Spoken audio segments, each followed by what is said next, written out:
tonight's event. I'm Joanne Pariseau, the director of the Goodrich Memorial. Thank you all for coming. Let me introduce you to tonight's event with Diana Mara Henry. She was born in Ohio. Still not sure how she wound up in Vermont, but that's okay. Welcome. She attended Miss Doherty's College Preparatory Schools for Girls in Cincinnati, Ohio. She entered the Lycée Français de New York, where she pursued the classic course of studies, including 6 years of Latin and 4 years of Greek. Wow. Oi. She is a journalist. She is a photojournalist. She is just full of knowledge and wants to share. Her latest book, I Am André, is going to be discussed tonight. She's going to talk to us about her process of writing it. And thank you all for coming. Without further ado, Diana Mara Henry.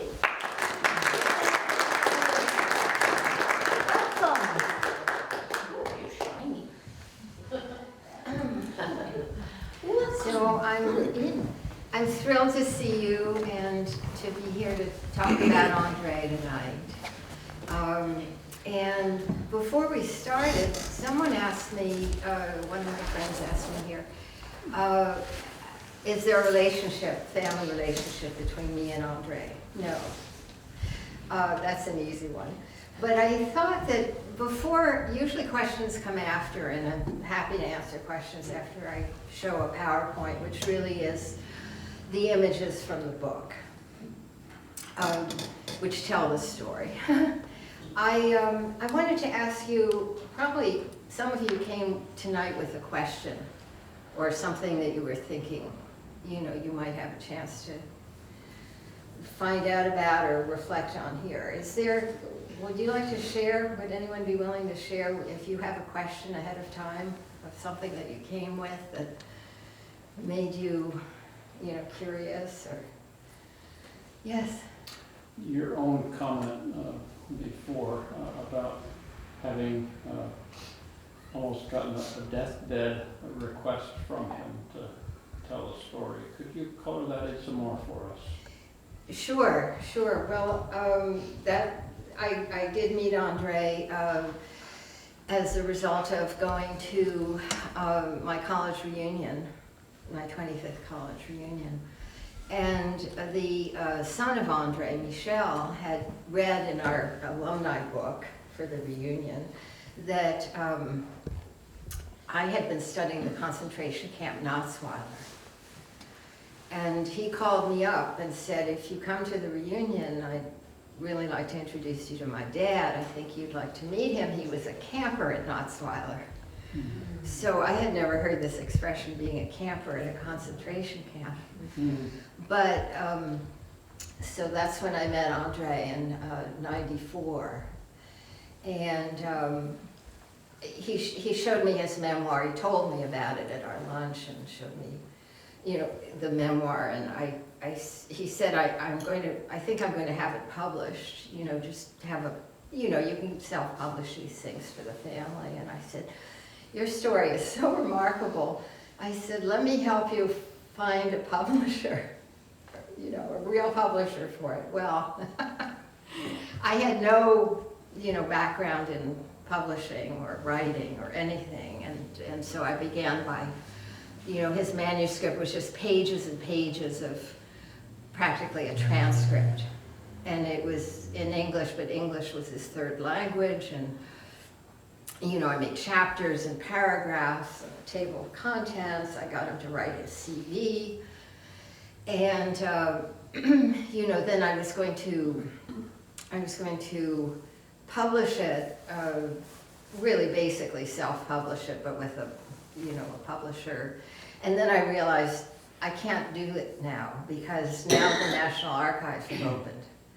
So during the period between when he died in 2001 and 2014, when I withdrew from the publishing project that I was going to do with the book, and the National Archives had opened, and I had found of France and Britain, and then I'd found a lot of books that mentioned him that he never knew about.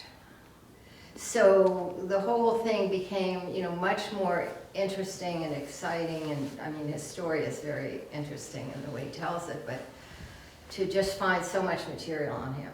So that's why there was another 10-year delay while sort of his whole world opened up. Plus his son in 2018 called me and said he lives near Boston, and he said, I found a box of my father's papers. And I'm like, oh my gosh, that's wonderful. Holly knows about it. Holly was there. So his son said, well, but you know, they're all in French. And I'm like, oh, that's not a problem, Michelle, you know. So I went down, I drove down that weekend. I had a real job at the time, but I went down to Boston on the weekend. And it was a box, like a, I don't know, Tiffany box or something, but it was, it ended up being about 250 documents. And so the rest is history. The rest is really the second part of the book. And a lot of it was his comrades in the resistance, letters of recommendation for each other to get honors and pensions after the war. And André was in charge of doing the process of registering the agents for Overcloud, which was actually his last network. But he kind of put all his agents from previous networks, if they weren't being, the network wasn't being registered or they weren't being registered, he kind of put them all in Overcloud. So, but it was an important network because that's the network that took him to England. So I'll tell you more about that when we get into the story, which I think we better do. So this is André at Survivors of the Shoah, the Steven Spielberg project to record a testimony of survivors of the Holocaust. So André gave his testimony in around the time I met him in the 90s. And there's material from that interview in the book as well. This is the Camp Notzweiler. I've been there about 5 times between 85 when I first went. And I realized this year, you know, it's sort of like I never left, because from the time that I visited this camp, I've been studying it and reading the memoirs of survivors. So this was on my visit, I think, in 2016.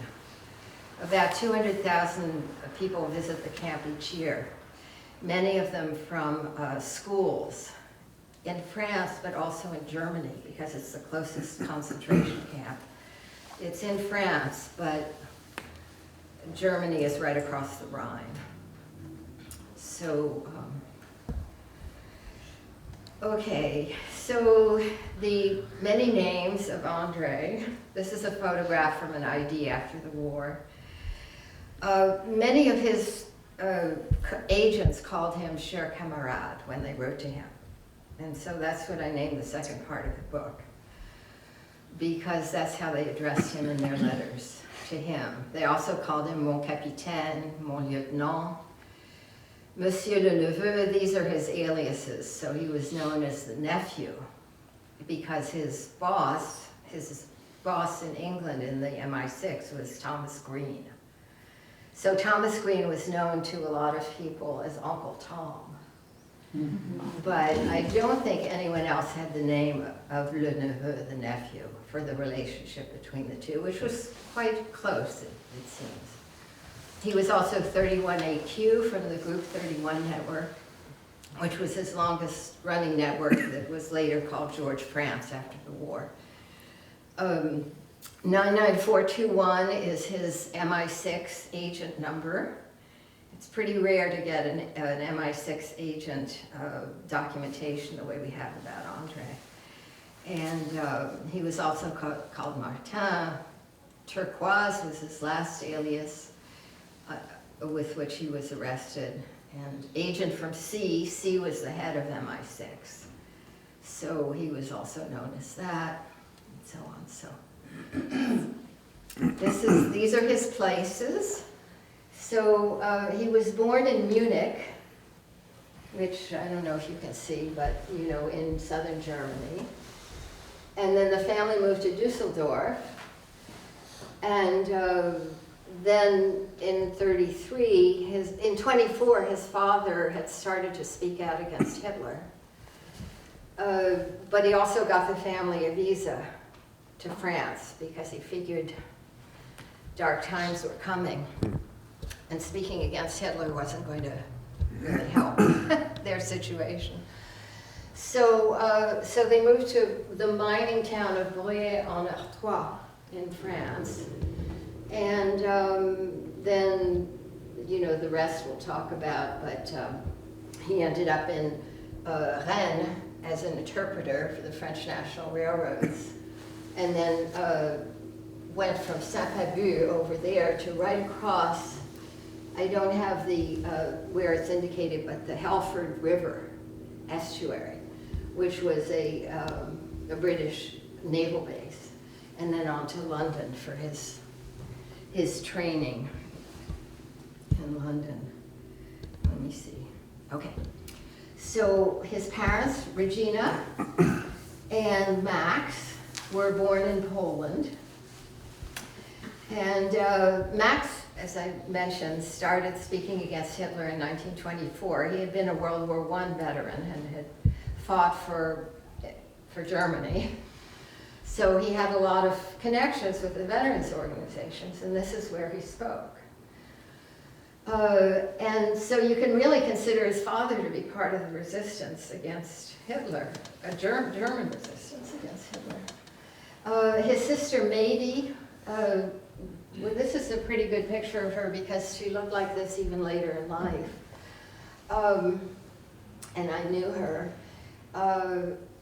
The father, Max, took Mady to the United States in 1939 and married her to a cousin. So she married a Dr. Scheinman. And that's André in the middle as a baby or toddler. And André wearing some kind of German costume with Mady and their mom. So after he had left Mady in the States, Max came back to Regina right as war was breaking out in the fall of '39. And the Scheinmans in the States, Mady and her husband, Dr. Sidney, applied to the Department of State of the US to get a visa for their parents to come to the US. So on June 23rd of 1941, June 23rd, the chief of the visa division of the Department of State wrote to Dr. Scheinman, with reference to your letter of June 16, regarding the visa cases of your parents-in-law, Max and Regina Scheinman, you are advised that a new procedure in connection with the issuances of visas will become effective on July 1. The new procedure will apply both to new cases and those which are pending at consular offices. It's suggested that after July 1, you may wish to communicate with the visa division regarding the cases in which you are now interested. So that really sealed their fate. They were not able to get visas. And they perished in either Auschwitz or Lublin. The documentation is varied. It seems that they may have been separated. Of course, they were arrested by the French police in the Haft du Veldiv, which is pretty famous because of, I don't know, 10,000 or 20,000 Jews were arrested in Paris and taken to this large sports stadium, and then very soon, you know, within the next few months, sent to Auschwitz. But it seems like the record for Regina is different. I mean, they went on the same convoy, but it's a little confusing as to whether they were separated or not at the end. So André, Joseph, he was born Joseph Scheinman. He comes from a family where military careers were accepted and pursued, and his uncles had been officers in the Polish army, including one who named Joseph on the right, who was actually, you know, a very high placed in assistant to Pilsudski, I think, who was a general. In France, when they got to France, André pursued a carefree existence. He was working in a sporting goods store that his father had set up an American clothing emporium, he called it, or something. But André started a subsidiary store in another town with sporting good articles, tennis and ping pong and special discounts for clubs and so on. And he joined the town was had a lot of Polish miners who mined coal. And so the Polish miners had a social club, and he joined the social club, and here he is actually escorting, here's André, then Joseph, and his sister Mady at a dance. He was escorting her. He was a very good brother, apparently, and her testimony about him is in the book. And one of the things she said is, he taught me to play chess, you know, and she said, I don't think that many older brothers, you know, take that much time with their little sisters to teach them, but, you know, she said he took her places, they did things together. This is him playing chess. The person he's playing with is not identified, but he writes about Ewald Schmidt, who was a classmate of his in the German public schools. And he said Ewald never joined the SS, never joined the Nazi Party. And his father, Ewald's father, was the publisher of a big newspaper, Der Mittag, in Düsseldorf, where they lived at the time. And he talks about the fate of Ewald during the war, not being willing to be a Nazi or even an SS, even more elite. He was sent to the front lines in Russia and was made to hold an untenable position and was killed. I'm sure that's Ewald, because he doesn't talk about really anyone else like him. So here are Max and Regina. I think that's Regina. I know that's Max. In front of a shoe store, and you can see it says Max Scheinman here. It's a little hard to read, but.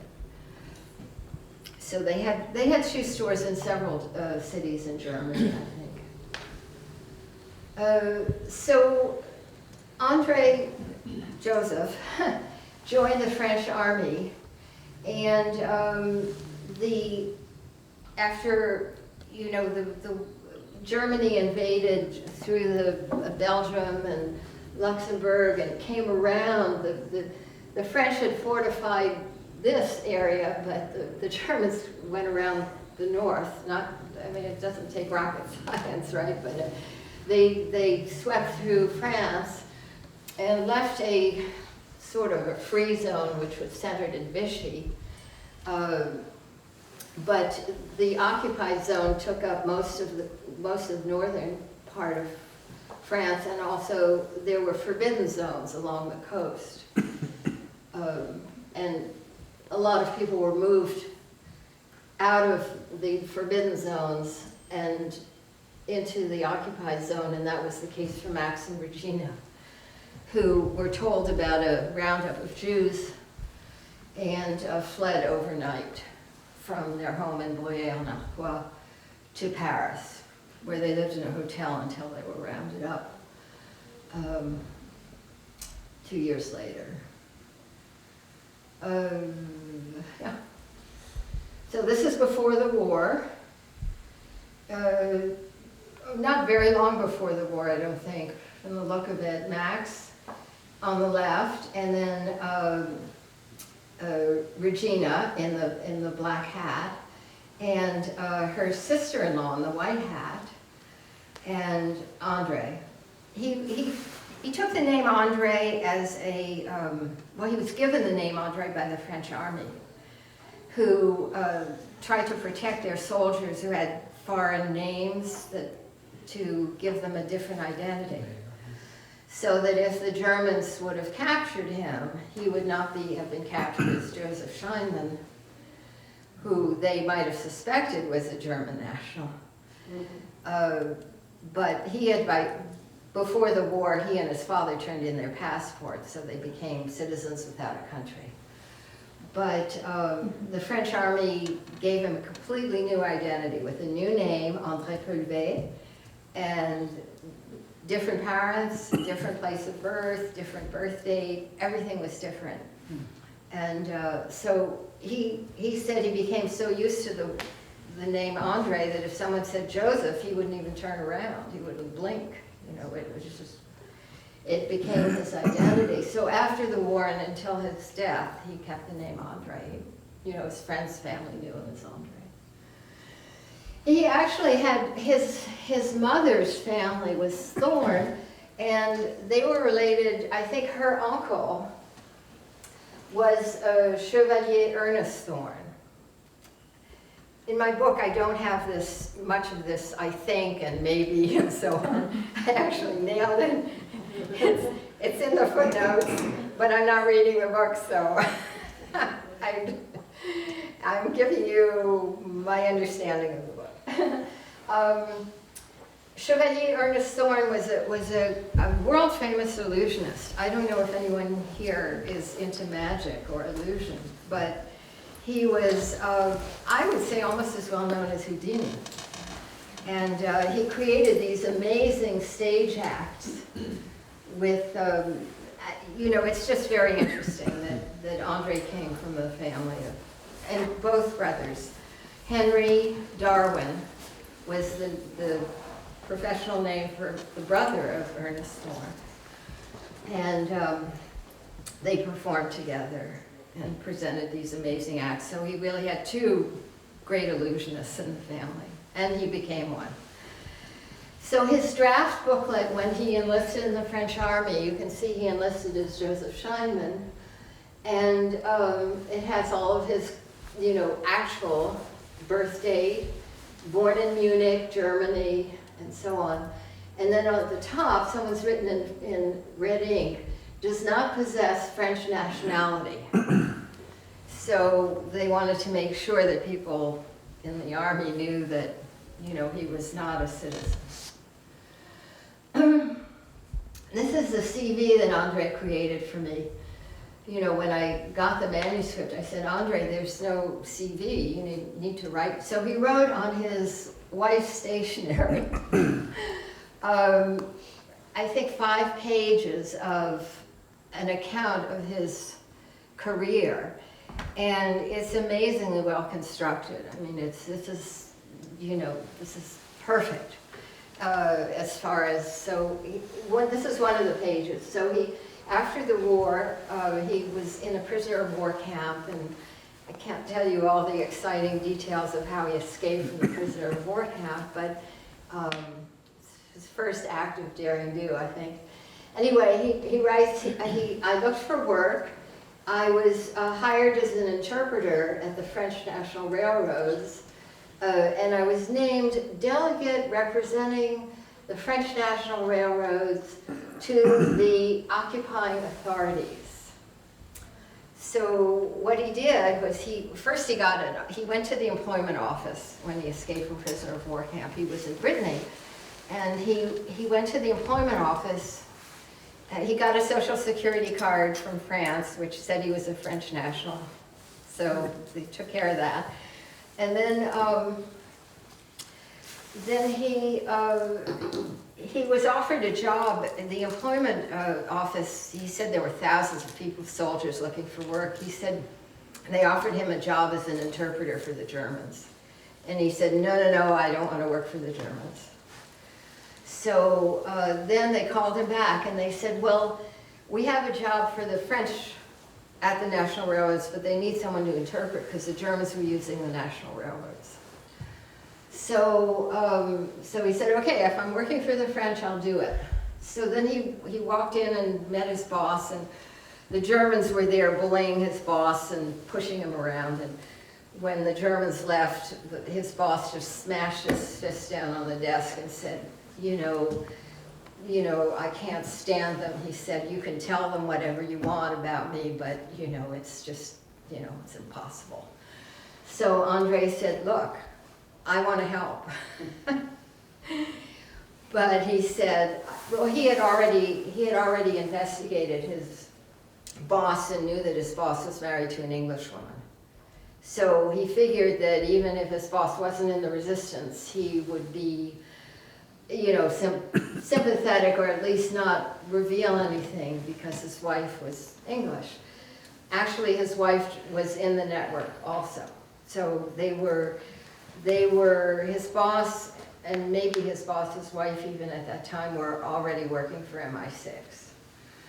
So André said to him, look, I will take care of it. And he said, but he said, the Germans are very vain. You need to give me an office. He'd just been hired, right?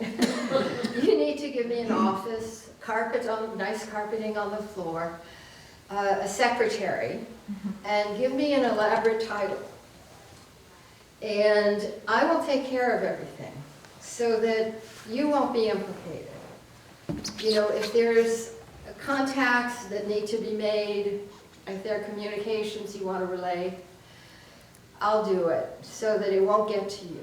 You're too valuable. If I have any technical or really, burning issues, I'll ask you, but he said otherwise you'll be protected from whatever activities are going to be undertaken. So that's why he has this elaborate title. Then he says, organized network of sabotage and intelligence throughout Brittany. Found a contact with the British, Group 31. My number was 31AQ, and intelligence reports were sent to England every week. August, September, October, November, December 1940. Very early with the resistance. So here's part of his actual interpreter pass. There's only half of it. But you can see that it says laisser, so it must have been laissez-passer, like an Ausweis. And it says that he's authorized to visit establishments, to travel around. And then in German it says the same thing, day and night. I don't speak German. So how did he explain that he was so fluent in German? Because after all, he had a French identity. No one knew he was born in Germany. No one knew that he was a Jew, I don't think, throughout the war. So he enrolled in the university at Rennes in higher German studies. And he said, well, I'm a PhD student, so I've been, of course, studying German for years. It's like a, second nature to me. So one of his courses he took, we have one of the papers he did, it's a translation from German to French. And he got a very poor grade on it. And his teacher, who gave him 6.5 out of 20, said, this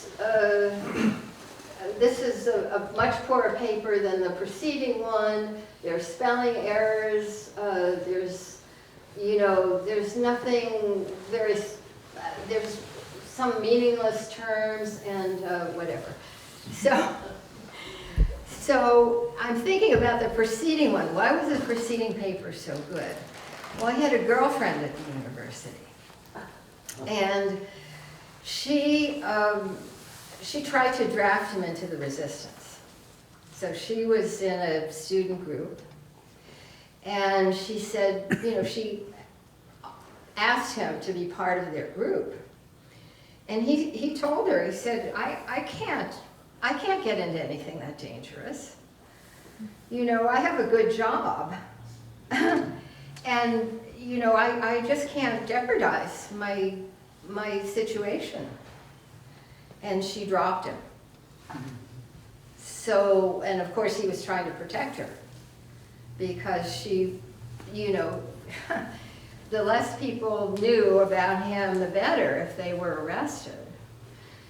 And so he had a lot of, self-discipline. I mean, this was like a really, sterling feature, I think, of his action, is that he knew, what he could do and what he couldn't do in search of the larger goal, which was freedom. So I think the preceding paper, his girlfriend had probably helped him with. And then we have this one where it all fell apart, because French was not his native language. He hadn't been really properly schooled in it. So of course he made a lot of mistakes. Anyway, these are reports of his activities to the French government after the war.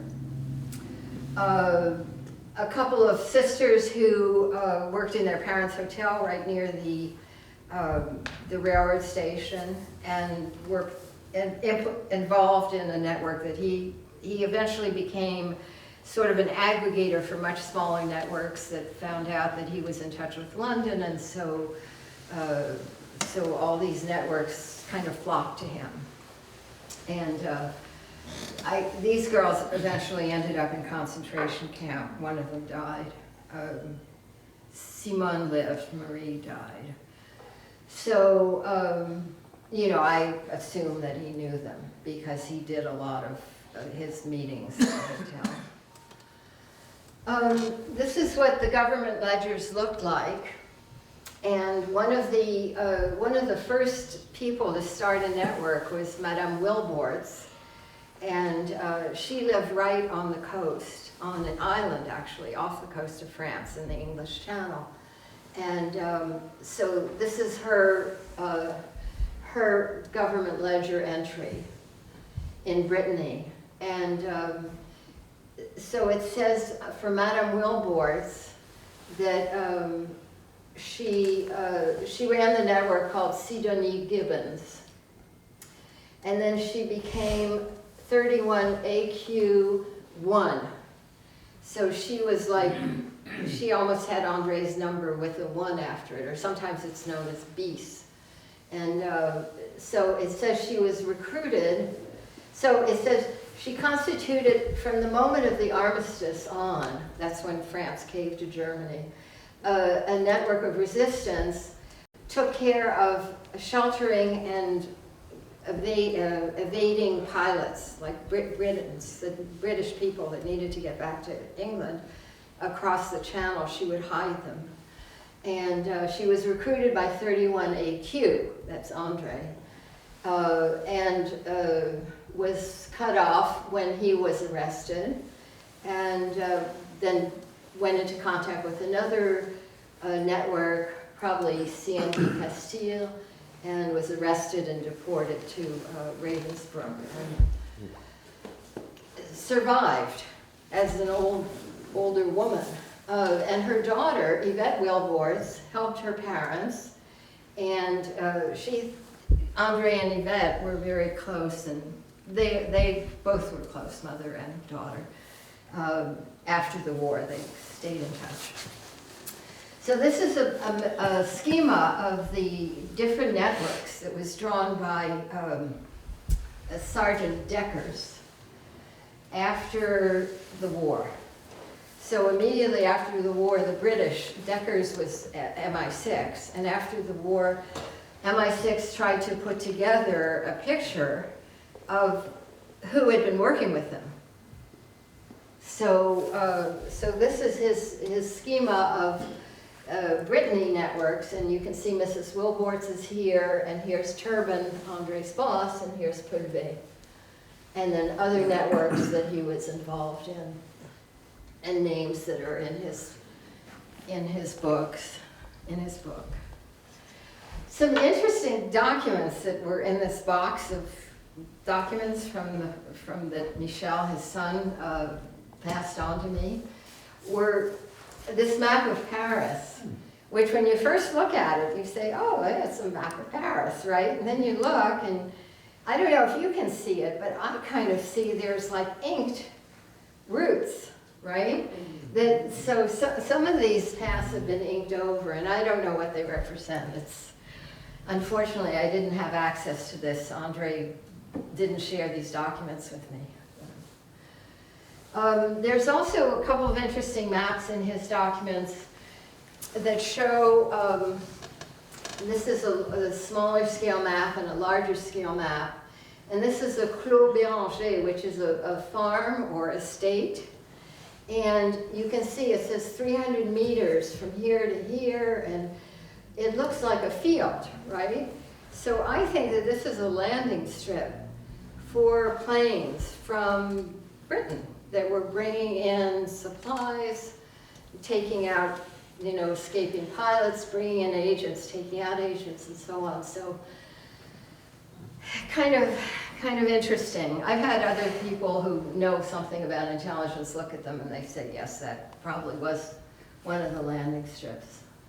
This was what the railroad station looked like over here. And you can see that Andre's boss, at least, had an office in the front. And at one point, the George France network had been betrayed, but they got a visit from two young men. Turbin, his boss, was visited by them. And the young man said, we want to, you know, we're making contact for, you know, purposes of fighting the enemy. And his boss said, no, I don't have anything to do with this kind of thing. He said, I have an interpreter who you might talk to. I don't know what or anything. I don't know anything. But if you just go and sit on that bench, I'll let him know that you're here, and if he comes down to see you, comes down to see you, you know. So it worked out. So Andre went down, met with these two young men. Joël Le Tac, who is much more famous than his brother Yves Le Tac in the resistance, although Yves continued on in intelligence for de Gaulle after the war, and there were a lot of assassination attempts on his life because he got involved in the war in Algeria and, you know, fighting for the French and so on. But Joël was the saboteur. And Yves was the intelligence maven. So Andre and Yves had a lot more in common and actually stayed friends after the war. They were all arrested together when they got back from England, and they all went to Natzweiler, were sent to Natzweiler. And then Joël ended up the war in a different concentration camp, but Yves and Andre were in Dachau. So now we're getting into the trip to England. I hope I'm not taking too long. Here we have the just the idea that the captain of the ship that took them to England, took them to England and brought them back, right before, in September of '41, had been hatching this idea of using the English Channel for intelligence. So, so he's writing to the head of, to one of the heads of MI6, and he's saying, inshore along the Britain coast, the shellfish industry proceeds just as it did last year. the year before, and since the beginning of time. It's kind of poetic, right? Every day, men in open boats will be hauling their lobster pots. I believe we can turn this fact to advantage if one of your agents can contact a crabber who agrees to shoot his pots in a particular area and haul, instead of lobsters the next day, sea-type containers of this and that. Within navigational reason, we could shoot the pots pretty well anywhere from Ile Vierge to Eau Light. So that's exactly where André left from, with the help of the British, to go from right around here over to Falmouth, actually, or yeah, Penzance. So they went over in an MTB or MGB. It's the same boat with different armaments. It was actually sort of officially known as the MGB 314, so we know what boat it was and who the crew was, and there have been several books written about this particular voyage that André took with the Letak brothers. This is Yvonne Letak. This is the two young men who you saw the ID cards for. This is their mom, standing in front of her house after the war. And you can see the location. They were right on the cliff. The Germans had occupied and expelled everyone who lived in the houses along that shore, which was obviously very strategic. But not Madame Wilbort's, because, not Yvonne Letak, because she refused. So you learn a lot about resistance by meeting the people in this book, you know, because there's more than one way to resist, and she just refused. And so the family went on living there, she and her husband. And so he describes how Eve and Joël start out first with the canoe, because they canoed out to meet the MGB. The MGB couldn't come right into shore, so they had a canoe and they went out to the MGB a couple of miles. Yvonne leads the rest of the group to guide their descent to the sea. Alternately led by Eve, then Joël, then both brothers leave together for the last transfer to the other boat. Yvonne keeps watch. André wrote an obituary of Yvonne when she passed away. And he wrote, Yvonne Letak participated at all our departures. She pulled out the canoe hidden less than 20 yards from a house full of German soldiers that was to take us 4 miles out to sea to meet the English speedboat. When several departures had to take place at once, she would lead us to a promontory, carrying a grenade in each hand, ready to do anything to ensure our departure, pacing along the cliffs with those of us who were to leave later, and walking us around the German sentries. And she would not go home until the last of us was embarked at last. So this is just a little bit of documentation that came up when I got the box of his secret archive. And so you can see from, I call it his little black book, although the cover is lost, but I think it's from after the war, but right after the war. And here it has Uncle Tom in it with his Paris phone number. And this book identifies the MI6 or SIS organization in France before the war. And so in September 1939 in Paris, not a very sharp scan, sorry, you have Dunderdale and Green and someone named Jeffers, who I don't know. But André was connected with Dunderdale and Green at the Paris headquarters of MI6.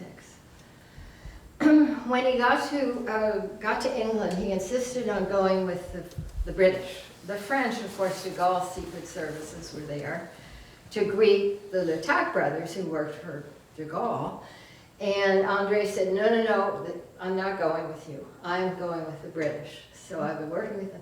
So he underwent a lot of different forms of training in England. He was only there for 3 weeks, or barely a month. So he can't have, someone One of my English research contacts said they must have organized a bespoke training course for him. Because, you know, he didn't have time to spend, you know, weeks at the training schools. But he said he did codes, and he learned codes, and he never talked about killing. So he never said, you know, we were trained in silent killing, but that was definitely, you know, on the agenda. How to deal with interrogations and, you know, given a little cyanide pill and so on. They also created disguises for him. So, you know, how do we have these photographs of disguises from during the war? He apparently had several copies made and sent these to his sister Lady in New Bedford, Mass. So she said, you know, I got these pictures from him, and then I didn't hear anything for the rest of the war. And I got them from England, and I thought, what, you know, what is he doing? You know, so yeah, it took till the end of the war for her to find out. So here's a meeting to plan the return from England.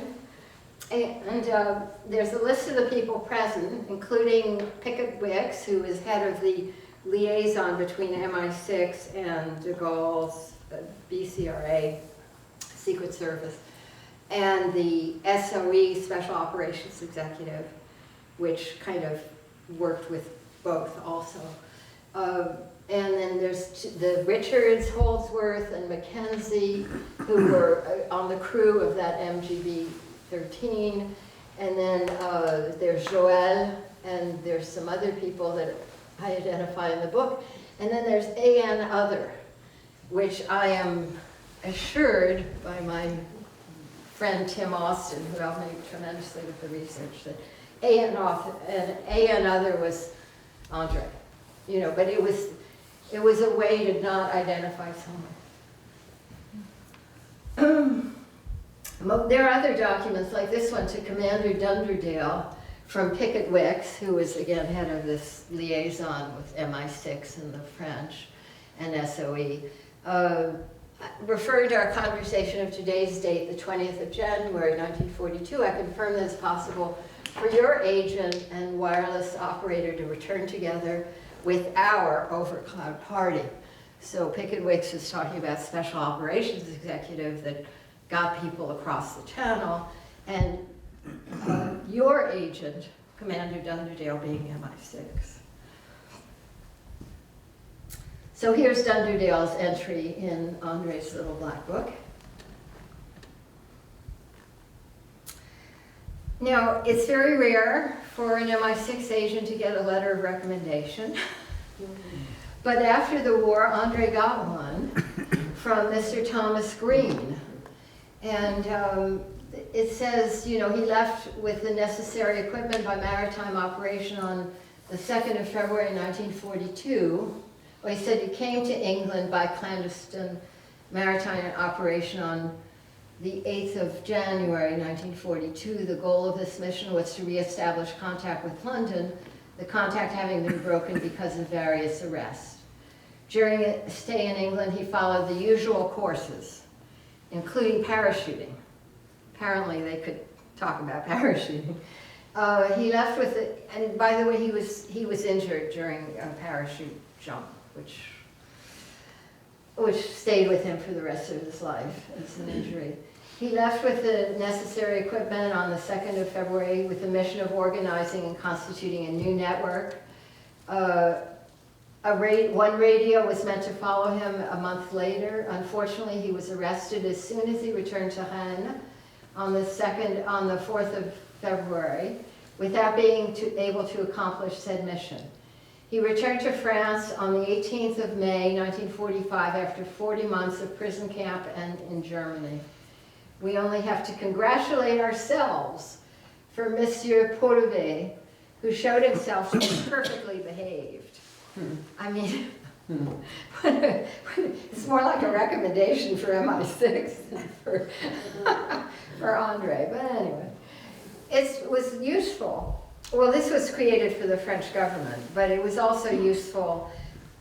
Sometimes resistors were so clever at disguising what they were doing, that after the war they were thought to be collaborators. And so there were some, some very harsh and even assassination occurrences for people who had, played it so cool that they were not known for their resistance activities. Very sad. So it was handy for him to have that letter of reference.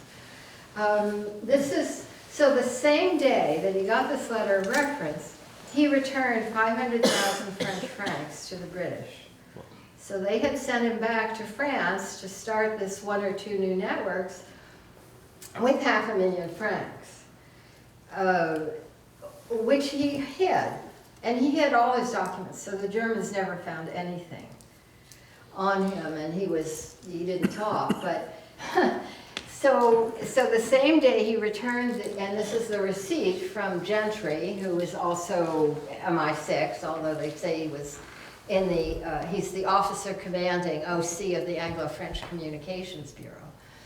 And he writes, I certify that I received from Monsieur Paulvet, André Maurice, with all his fake information, the sum of 500,000 francs, which were given to him on the 1st of February 1942 to accomplish a resistance mission in occupied France.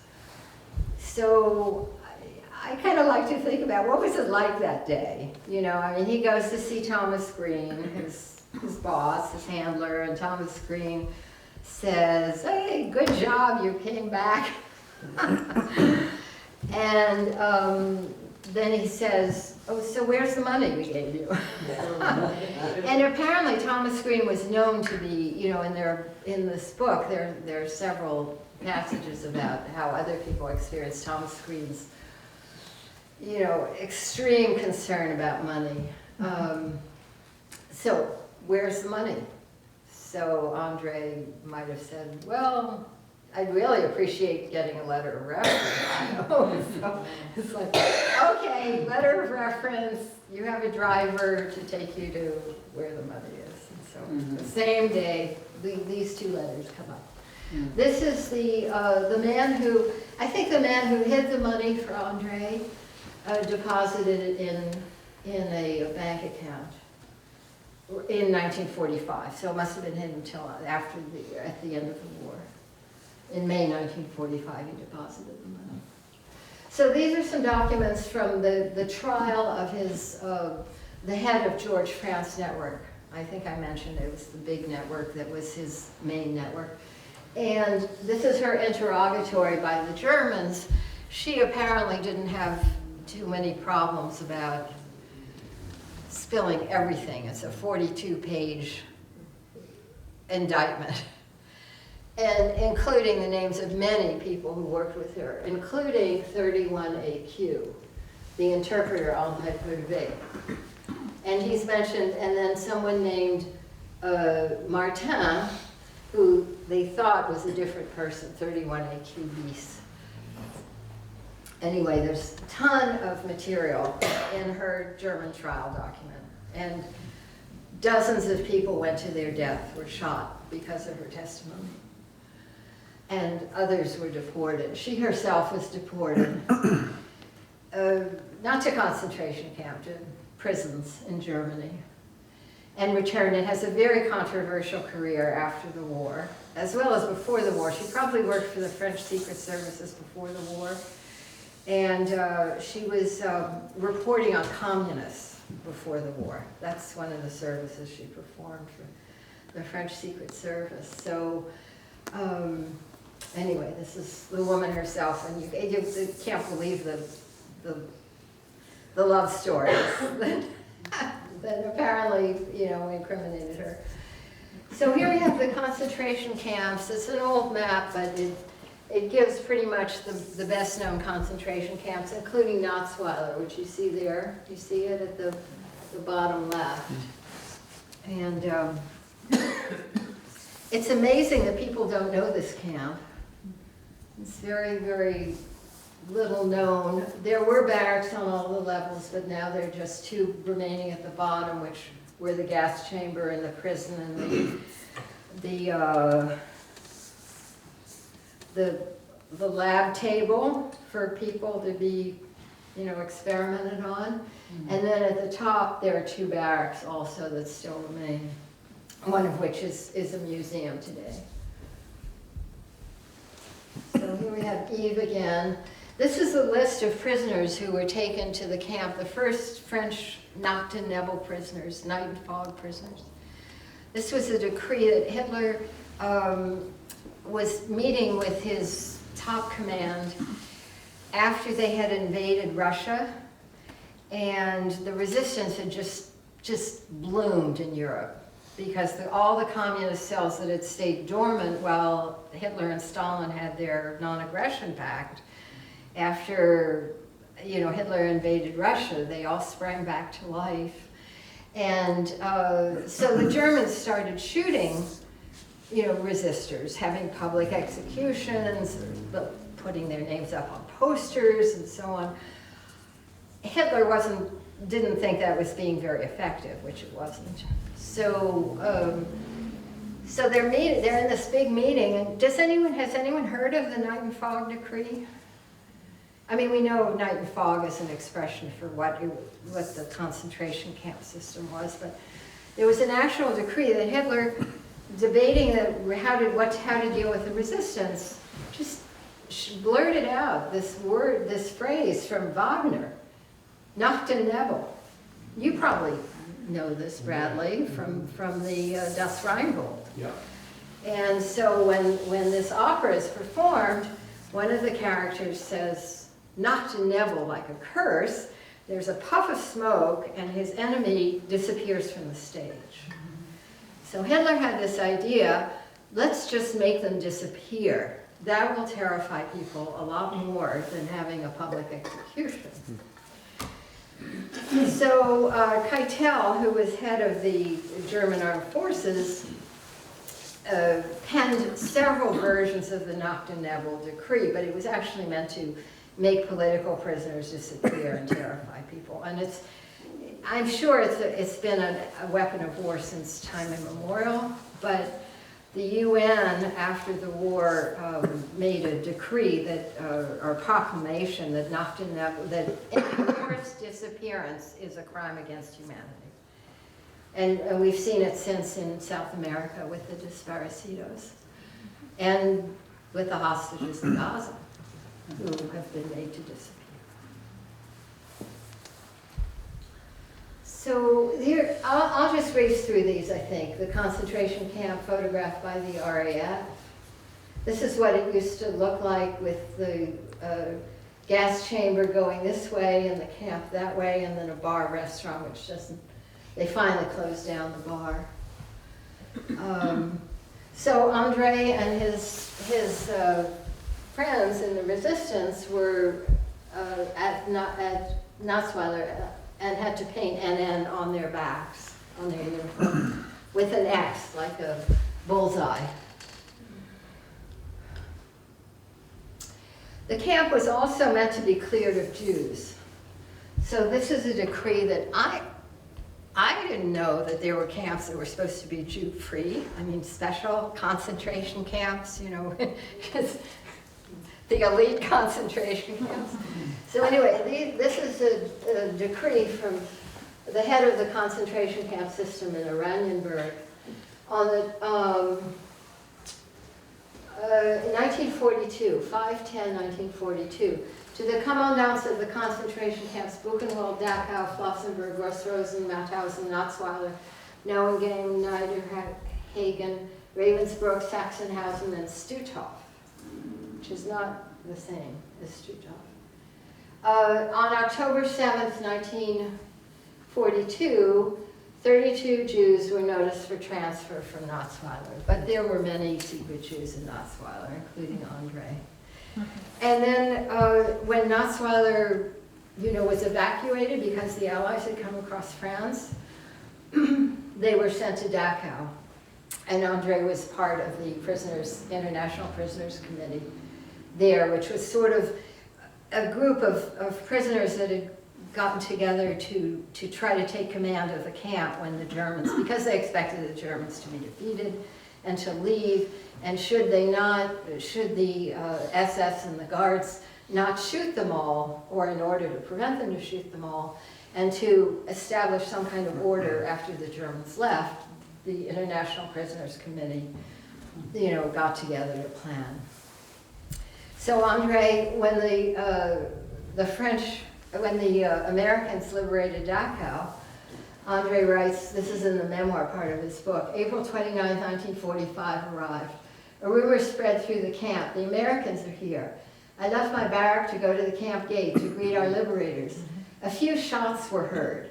The SS guards surrendered and opened the gates, and the first Americans came through. I ran to the gate and threw my arms around the first GI. This one took his helmet off. Beautiful long blonde hair fell onto his shoulders. The first man in was a woman, photojournalist. The surprise passed. I hugged her again. So, that's André all over, right? Oh, it's a woman. Okay, so many documents from after the war, including where he first stayed when he came back from Dachau, and was processed and given quarters at the Hotel Plaza Athénée, which is a very fancy hotel in Paris. All these big hotels had been taken over by the Germans as their administrative centers or their torture centers and interrogation centers, and then after the war, the French took them back and were using them to house prisoners, at least as early as, this is the 19th of, it says 19th of, it looks like May. No, this was when he was born. What is the date on this? I don't know if there is a date on this. Anyway, he got the sum of 1,000 francs from the Welcome Center, and he's at Avenue Montaigne, chez Monsieur Paul. Monsieur Paul was the very famous concierge of this plaza. So, got a penned certificate. I was all excited about it. No, apparently these were photocopied or whatever. So, I've seen them in other books which said they were handwritten, but it's exactly the same. So it was a reproduction with the message, but of course his name is written, handwritten in at the top. A message of appreciation from de Gaulle. Barely more than 3 months, that was only 3 months after he returned from the concentration camp. Answering the call of France at peril to your life, you rallied to free French forces. Well, yeah, that's not really true. I mean, he rallied to the British, but at the end of the war, I mean, his last resistance network was a Free French network. So he kind of squeaked in with de Gaulle and the government and everything he had to do after the war. You were of the volunteer team of good companions who kept our country in the war and in honor. You were in the first rank of those who allowed her to win victory. At the moment when the goal has been reached, I wish to thank you in friendship simply in the name of France. September 1, 1945. So this is a document with the picture and other pictures of Joël Le Tac, and documents that he, where he certified that for André's personnel records, that he had been part of the network Action, Aigle, Georges France, Bête Noire, the Black Beast. So, André written into the French government records, interpreter at the SNCF, French National Railroads, for Monsieur Turban, intelligence, recruiting, and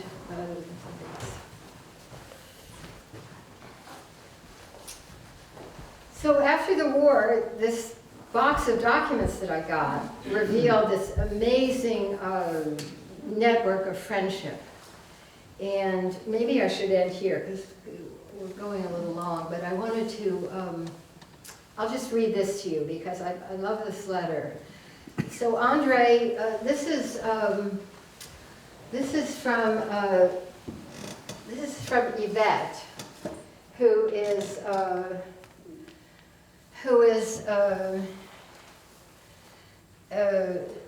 Yvette Wilbortz. So she's the one who started that very first network and whose daughter also worked in the network. And so there's a lot of correspondence between them, which comes into the book in different ways. But here on the 19th of January, 1949, they've kept in touch, and apparently she's answering some criticism that she heard from André, that he was upset with something she'd said about him. And so she's writing to straighten him out on this. And she writes, "My dear le neveu," the nephew, "allow me to tell you that you are just an old fool. I'm going to refresh your memory. When during my interrogations for the Germans, they talked to me of you, of your famous trip to London, I always denied it to their face. Ah, Pulvé, but he's half cracked. That trip to London never existed, except in his imagination. He was incapable of doing something like that. Boast about it, maybe, but execute it, never. That's simply what I was alluding to in my letter. It had no pejorative meaning and was only a memory of a trick thus played on the Germans." So, you know, it's an amazing document of courage, and you know, that this woman, you know, on the verge of being tortured is protecting André by, you know, saying he's just a braggart and a, you know, flibbertigibbet. So the second part of the book talks a lot more about, the first part of the book is his memoir and, you know, first-hand description, which I could never do. And then the second part is, you know, my bringing to light these documents and the relationships and the struggles that they all had, you know, financially and for recognition, and even politically, how to have an MI6 network or group of networks, which André was connected to, recognized by the French government, was not an easy task. So he worked. I say he worked for the resistance, you know, much longer after the war than he did during the war, because he was really only, you know, actively fighting the Germans from, you know, if we call it the defeat of France, from June 40 to February 42. But after the war, he worked for 5 years inscribing his agents, trying to find them, collecting the testimonials and inscribing them into the ledgers of the French government. So I think I should end there. But I'm happy to do part 2 next year. Do you?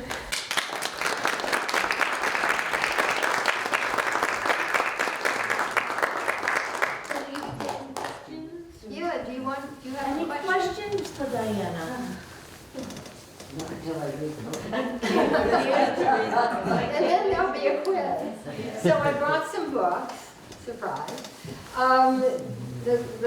They're in color, the images are in color. I somehow found an amazing publisher who agreed to publish everything. There's more than 120 images or something in color. But yeah, so, and it is on Amazon. Any other questions, comments? Did you find out something that related to what you came here for, in a way? Maybe? Hopefully. I found it extremely interesting because my grandparents were in Germany at that same time, and my mother was there, and so it's really just kind of hits home with me, so I can't wait to read your book. Indeed. Thank you so much. We've always had this in common Yeah. since we know each other. It's been like, Thank you. yeah. I have a question. Was Yeah. that the concentration camp, was that the only one in France? Or were there others? Yes, so the Germans had so many different types of, you know, detention centers and, you know, transport centers and, you know, concentration camps. And You know, so the concentration camp designation was KL, Konzentrationslager, and this was the only one in France. There were many transit centers and prison camps in France, you know, but this was the only one that fit into their Konzentrationslager system.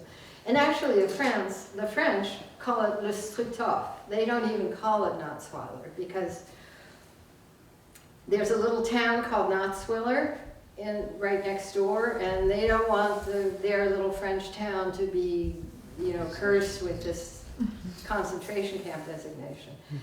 Meanwhile, I think that's one of the reasons the camp is so little known, is because if you want to read French documents about it, which, you know, you're going to want to read, they're all calling it le Struthof, which is what? You know, no one knows that camp, because it didn't exist as far as the Nazi organization was concerned. And then some people think it's Stutthof, which was the concentration camp in Germany and Poland, you know, so I mean, it's, anyway, so Natzweiler is, but the French say no, it wasn't in France. And it's actually literally true that when the Germans came back and occupied France, they took Alsace, that eastern section of France, and brought it back into the Reich, into the national government. So it became like a state of Germany. And it had state government like all other parts of Germany, like Bavaria or Hesse-Darmstadt or whatever, you know. So it literally was part of Germany. That's why all those concentration camps that were on Reich territory, that's like on the territory of the German nation, were supposed to be emptied of Jews.